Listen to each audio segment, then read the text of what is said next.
세금과 공과금입니다. 이 세금과 공과금은 뭐가 돼 있어요? 세금이라고 돼 있잖아요. 그럼 세금은 뭐가 있을까요? 여러분들이 이런 분들이 있으시더라고요. 뭐 수도세, 전기세 아닙니다. 뭐 제가 어릴 때 아주 예전에 한 20, 30년 전에는 얼핏 보면 그때는 뭐 수도세, 뭐 전기세 이런 말 했는 것 같아요. 근데 요즘은 어떻게 나오죠? 수도요금, 전기요금이죠. 그거는 세금이 아닙니다. 별도의 아까 공과금이에요. 그래서 수도관계비 공과금이 되는 것이고요. 이 세금은 뭐가 되는 거다? 이 재산세 뭐가 돼요? 혹은 자동차세. 그래서 어떻게 됩니까? 세금성을 말하죠. 그게 뭐다? 세금과 공과금입니다. 뭐가 돼 있어요? 업무와 관련된 세금. 그럼 우리가 어떻게 될까? 범칙금이 발생할 수 있죠. 내가 뭘 했습니까? 업무용 차량, 우리 회사에 있는 화물차가 운행을 하다 보니까 그만 뭐 신호등은 어떻게 신호 위반할 수가 있어요. 발생할 수 있잖아요. 아무리 조심하다 하더라도 예를 들어서 뭐 빗길에 이럴 경우에 급브레이크 안 밟고 노란불 들어왔을 때 그냥 지나가가지고 하다 보니까 어떻게 해요? 뭐 신호 위반을 찍혔다는 거죠. 그러면 그때 뭐가 됩니까? 범칙금은 뭐가 되죠? 이 범칙금은 이 세금에 해당되겠죠. 그래서 어떻게 됩니까? 세금과 공과금으로 처리해 줘야 됩니다. 되겠어요? 이런 공과금이 하고 혹은 또 뭐 한다? 뒤에 있는 이 세금 공과금이 있죠. 이거는 뭐가 돼요? 회비. 대표적인 뭐다? 대한상공회의소 회비. 회사가 어떻게 돼요? 매출액이 얼마 이상이 돼버리면 자연적으로 뭐 한다? 대한상공회의소 여기 회원으로 가입돼서 회비를 납부를 해야 됩니다. 강제성은 아니에요. 그래서 어떻게 돼요? 여기 이런 회비 낸다든가 혹은 뭐 하죠? 이 조합회비, 협회비 이런 것들은 뭐 한다? 이 공과금입니다. 다만 이런 게 있을 거예요. 개인 사적인 목적이 어떻게 사모임 있죠? 사모임. 우리 무슨 모임이 있잖아요. 사모임. 사모임도 우리 뭐가 됩니까? 그 우리 개인적인 모임에 보면 회비 내잖아요. 여기에 납부하는 걸 우리가 뭐 한다? 세금 공과금이라는 어떻게 해요? 비용 처리하지는 않습니다. 뭐가 돼 있죠? 업무란 말 나와 있죠. 업무와 연관성을 보고 있는 거예요. 이런 말 하더라고요. 사모임 또한 우리가 만나는 이유가 업무상 이런 모임 하는 거 아니냐. 그거를 우리가 여기서 강조할 수는 없습니다. 그래서 우리 세금, 공과금을 할 때는 뭐 업무와 관련된 세금과 여기 뭐가 있죠? 자동차세, 재산세 여기 나와 있죠. 혹은 뭐 한다? 이 공과금, 뭐 상공회의소 회비 여기 조합회비, 회비 나와 있습니다. 이 세금 할 때요, 이거 조심하셔야 돼요. 뭐 한다? 법인세 있었죠. 법인세. 그리고 또 우리 개인기업 뭐가 돼요? 종합소득세. 세금이라고 생각하잖아요. 이거는 이 세금과 공과금이 아닙니다. 이거는 별도 법인세는 어떻게 해요? 법인세라는 별도 계정으로 처리할 거고요. 그 다음에 개인기업은 어떻게 돼요? 개인 종합 소득세는 어떻게 비용 처리 못 합니다. 이거는 비용 처리가 안 되죠. 비용 처리 아니고 뭐가 돼요? 사장 개인이 어떻게 돼요? 개인이 부담해야 되는 거죠. 그래서 개인 기업에서 어떻게 되죠? 이 종합소득세를 비용 처리하게 되버리면 뭐가 됩니까? 이거는 비용 처리가 안 됩니다. 그 다음 뭐가 있어요? 감각상각비. 이 감각상각비는 무엇이냐? 여기 유형자산이 있죠? 유형자산. 이 업무하는 유형자산에 어떻게 됩니까? 시간이 지나면 뭐가 발생하죠? 가치가 뭐가 된다? 가치 하락이 발생하겠죠? 가치가 내려가잖아요. 이 가치가 하락하는 부분을 우리가 뭐 한다? 감각상각비라는 비용 처리를 한다는 것이죠. 이거 상법상 어떻게 해요? 비용 처리 인정해 줍니다. 왜? 가 떨어지는 거니까요. 왜? 우리 업무상 사에 있는 게 보세요. 기계장치가 어떻게 5년간 사용한다 그럴게요. 5년간. 5년 사용하는 걸 한꺼번에 비용 처리해버리면 어떻게 돼요? 너무 비용 처리 너무 해버리면 이게 자체가 좀 우리가 형평성에 맞지 않다 그래서 어떻게 5년 동안 뭐라는 거죠? 이 비용을 뭐 해둔 겁니까? 나누는 거잖아요. 예를 들어서 1000만원짜리 하면 어떻게 돼요? 1년에 어떻게 200씩 5년 동안 뭐 했는 거예요? 비용을 뭐 했다? 분배시켰는 거지 않습니까? 그래서 해마다 200씩 뭐 하는 거죠? 비용 처리하는 거잖아요. 결국은 다 뭐 하는 거죠? 다 비용 처리 없어지는 거겠죠. 그래서 해마다 어떻게 이거를 한꺼번에 내가 기기장치를 구매했을 때 우리가 뭐가 있죠? 밥 먹었을 때 식대는 바로 어떻게 해요? 밥 먹었을 때 그 자체 금액을 다 비용 처리하지 않습니까? 그렇지만 여기 나와 있는 유형자산은 한 해 쓰는 게 아니고 여러 해 또 사용하는 거기 때문에 여러 해 기간 동안은 뭐 한다? 이 비용을 뭐 하죠? 이 분배시킨다, 나눈다 그랬으니까 그랬을 때 해마다 발생하는 이 분을 뭐한다? 감각삼각비라는 계정 과목으로서 비용 처리할 수 있다는 것이죠. 그리고 실제 돈이 나가는 건 아니잖아요. 그래서 뭐하죠? 차변에 감각삼각비, 이게 좀 중요한 게 이거예요. 감각삼각비라고 해서 어떻게 돼요? 여기서 내가 뭐 100이라고 해서 뭘 했습니까? 비용 처리를 했어요. 비용 처리를 했죠. 그럼 비용이 발생하면 대변에 뭐가 발생해야 돼요? 보통 다른 건 어떻게 해요? 뭐 여기서 뭐 현금이라든지 혹은 뭐 보통 예금이라든지 돈이 나가야 되잖아요. 그런데 이거는 실제로 뭐 돈이 나가는 게 아니고 가치 하락했죠. 그래서 이 가치 하락했기 때문에 이 비용 했는 걸 어떻게 한다? 감각상각 누계액이라는 어떻게 돼요? 누계액이라는 어떻게 돼요? 요 충당 계정에 요 금액을 또 어떻게 해요? 다 정립해 놓는다 그랬죠? 앞에 우리 자산, 유형자산 했던 부분입니다. 이렇게 해놨다가 나중에 어떻게 되죠? 이거는 언제? 처분 시에. 유형자 처분 시에 어떻게 돼요? 상대 처리하면 되겠죠. 그래서 이 감각상각비는 결산 시, 언제 한다? 결산 시 하는 겁니다. 결산 시에 그 현재 보유하고 있는 유형자산에 어떻게 되죠? 이 감각상각비는 언제 한다고요? 이 결산 시 하는 겁니다. 결산 시에 현재 시점에 이 유형자산의 가치를 비용 처리로 해서 회계 처리해준다. 그거 어떻게 해준다? 차변의 감각상각비, 그 다음에 대변의 감각상각 누계액이라고 해서 여기 충당 설정해주고, 그 다음에 처분했을 때 이 누계액을 어떻게 해요? 상계 처리하면서 금액이 어떻게 돼? 더 많으면 유형자산 처분 2, 그리고 만약에 적으면 유형자산 처분 손실로 이 장부상에 우리가 회계 처리하는 것입니다. 예, 이제 다음은 임차료를 하겠습니다. 임차료. 업무와 관련하여 발생한 토지, 건물, 기계장치, 차량 운반구 등의 임차 비용이다.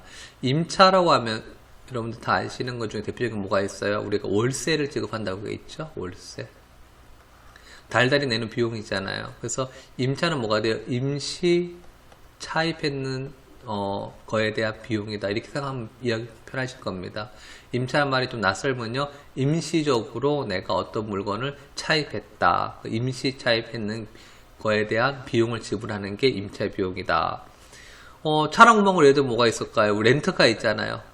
렌트카 어떻게 해요? 우리 회사에서 3년간 5년간 약정을 해놓고 그 기간 동안 어떻게 임시적으로 우리가 어떻게 사용하고 거기에 대한 렌트비를 지급하고 있죠. 그게 매월 지급할 수도 있을 것이고 1년치를 한꺼번에 지급할 수도 있을 겁니다. 그렇지만 이 비용은 왜 발생하는 것이냐? 이거를 우리가 임시적으로 우리가 임차했기 때문에 발생하는 비용이 있죠. 대표적인 뭐가 있다? 이 렌트카.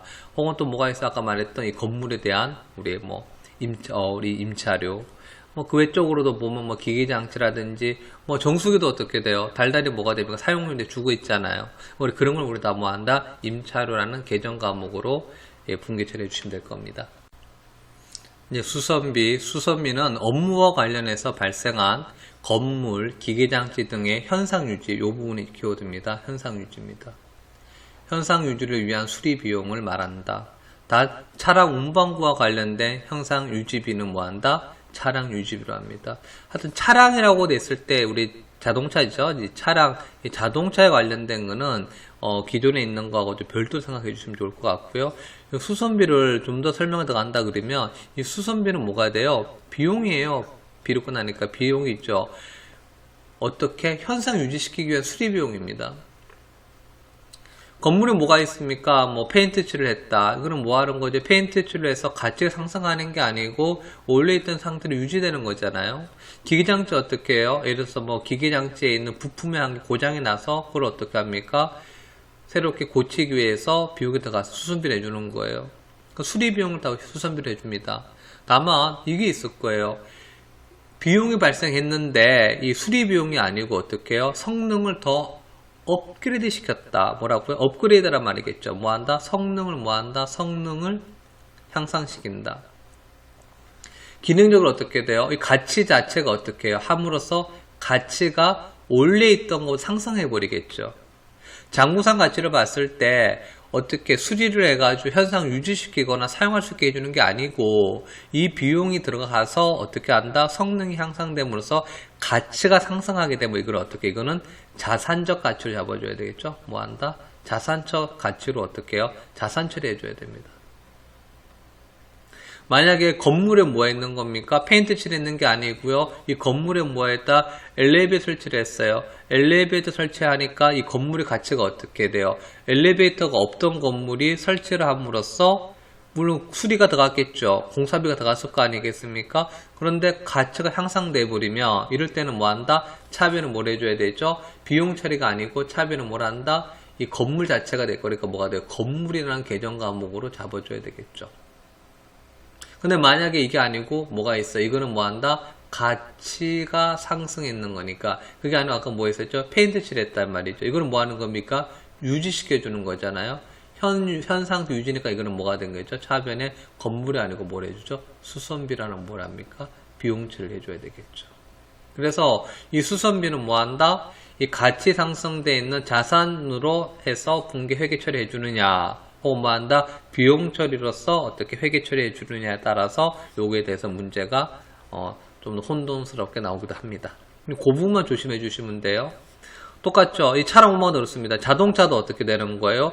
유지라 그러면 뭐가 돼요? 차량 유지비 비용 처리하면 되는데 그게 아니고 자동차가 어떻게 돼요? 튜닝을 했다는 거죠. 그래서 이 가치가 어떻게 돼요? 원래 있던 가치보다 훨씬 더 상승했다는 거죠. 이럴 때는 뭐가 됩니까? 차변에 차량 유지비가 아니고 차량 운반구로 해서 가치를 잡아줘야 되는 것입니다. 그 부분만 여러분들 주의해 주시면 이런 관련된 문제 나왔을 때는 좀 쉽게 접근할 수 있으실 겁니다. 그 다음 보험료입니다. 이 보험료는 업무와 관련된 유형자산과 재고자산에 대한 보험료. 대표적인 게 뭐가 있어요? 우리 화재 보험료가 있죠. 화재 보험료. 또 뭐가 있죠? 이 자동차 관련된 뭐가 됩니까? 자동차 관련된 자동차 뭐가 있어요? 보험료가 있어요. 요것도 한번 혼돈되는 게 있더라고요. 여러분들이 계속 문제를 풀다 보면 자동차는 어떻게 해요? 자동차의 주유를 했다. 차량 유지비요. 밑에 나와 있어요. 보세요. 이거 하고 설명 좀 같이 들어갈게요. 차량 유지비, 업무와 관련된 차량 운반구, 승용차, 화물차죠. 유지와 수선. 유지는 뭐가 돼요? 우리 차에 뭐 합니까? 주유하잖아요. 주유한다. 이 유지와 수선 뭐 하는 거죠? 이제 교체하거나 혹은 뭐 고치는 거. 자동차가 이렇게 해야지만 뭐가 됩니까? 기름 없으면 어떻게 차량 못 가잖아요. 유지가 안 되겠죠. 또한 뭐 차가 고장이 났을 때 멈춰 있으면 유지가 안 되잖아요. 그래서 이렇게 유지 수선하는 비용을 다 우리 뭐 한다? 차량 유지비라고 합니다. 그런데 이게 있어요. 뭐가 있는가 하면 여러분들이 다 자동차가 다 차량 유지비라 그러는데 자동차 보험도 가잖아요. 이 자동차 보험 뭐 한다? 차량 유지비가 아니고 별도 보험료 해줘야 됩니다. 또 뭐가 되죠? 자동차 뭐네요? 자동차세 낸다 그랬잖아요. 위에 뭐가 있어요? 자동차세 있죠. 그럼 이거는 뭐 합니까? 차량 유지비가 아니고 뭐 한다? 세금과 공과예요. 그래서 자동차 뭐 다른 건 어떻게 돼요? 차에 뭐 기름 들어간다, 또 주차 요금 냈다, 자동차 뭐 세차했다, 뭐 이런 것들 차에 관련된 뭐 발생할 수 있는 다양한 뭐 비용들은 다 차량 유지비하면 내는데 이게 뭐가 있다? 자동차 보험 들어갔다. 그럼 어떻게 되죠? 보험료. 자동차 세금 냈다. 뭐 한다? 자동차세 뭐 한다? 이거는 세금과 공과 이렇게 잡아주시면 된다는 거. 차량 유지비 할 때는 그 부분만 여러분들이 어떻게 주의해 주시면 이 관련된 문제를 아는 거는 쉽게 할 수 있을 겁니다. 보험료 많이 설명 들어갈게요. 이래서 이 보험료는 뭐 한다? 이 건물은 뭐가 돼요? 건물은 공장은 어떻게 화재 보험료 들어가줘야 되거든요. 그리고 이 기계장치도 어떻게 돼요? 어떤 거는 또 별도의 보험 들어가는 게 있습니다. 그리고 자동차 이렇게 이 재고자산이 있죠? 이런 거에 대한 보험료를 우리 뭐 한다? 이 보험료라는 계정으로 잡고요. 그 다음에 또 이거는 있어요. 이 보험료 하면 여러분들이 뭐 아시는 여기서 보셨을 때 좀 어느 정도 학습을 하셨던 분들은 요 뭐가 돼요? 이 결산보험 할 때 뭐가 되죠? 보험료, 뭐 비용이 2년 우리 발생하잖아요. 그럴 때 현재 단기분에 있는 보험료 이럴 때 우리 어떤 결산분기할 때 이 보험료를 비용에서 하는 차변이 아니고 대변 잡아줘야 되겠죠. 이런 거는 뒤에 가서 문제 풀이할 때 설명 좀 해드리도록 하겠습니다. 일단 이 보험료 관련된 부분 그리고 차량 유지비 관련된 거 요거 관련된 것도 시험 자주 나오는 겁니다. 그 다음 뭐가 있습니까? 운반비가 있어요. 이 운반비는 상품을 매출하고 직접 운송료, 택배 그런 데서 혼동되는 게 있습니다. 똑같이 택배가 발생했어요. 근데 뭐가 있느냐? 내가 물건을 매입한다고 혹은 뭐 한다, 어떠한 우리 유형자산을 뭐 자산을 뭐 한다, 자산을 내가 또 뭐 한다, 취득한다고 다 뭐 하는 겁니까? 내가 사오는 거잖아요. 이럴 때 발생하는 이 택배비 혹은 뭐 운송료 이런 건 다 뭐 한다? 이 같이 어떻게 돼요? 취득원가에다 뭐 하죠? 취득원가에다가 플러스 포함시켜야 되죠. 다시 말해서 이게 지출하고 운송료 이런 것들은 뭐 한다? 매입이나 자산 취득 이런 건 어떻게 매입돼가지고 구매했을 때 발생하는 이런 운송료는 어떻게 한다? 취득원가 포함시킨다는 것이에요. 그런데 그게 아니고 매출입니다. 매출.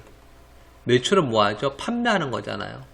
내가 물건을 판매하기 위해서 발생하는 운송료는 뭐 한다? 별도 비용 처리한다는 것이에요. 그래서 여러분들이 택배만 딱 보시고 이거 택배는 뭐냐? 운반비 하시면 안 돼요. 이 택배 혹은 뭐 우리 운반비 했을 때는 이 운반비는 뭘 생각해야 되시냐? 이게 매입이냐 뭐 취득하기 위한 것이냐 판매하는 거 이거 구분 지으셔야 돼요. 그래서 이 취득 매입에 관련된 거는 뭐 한다? 취득원가에다 포함시켜야 되는 것이고 그게 아니고 이 매출에 관련된 거는 뭐 한다? 별도 비용 처리한다는 것입니다.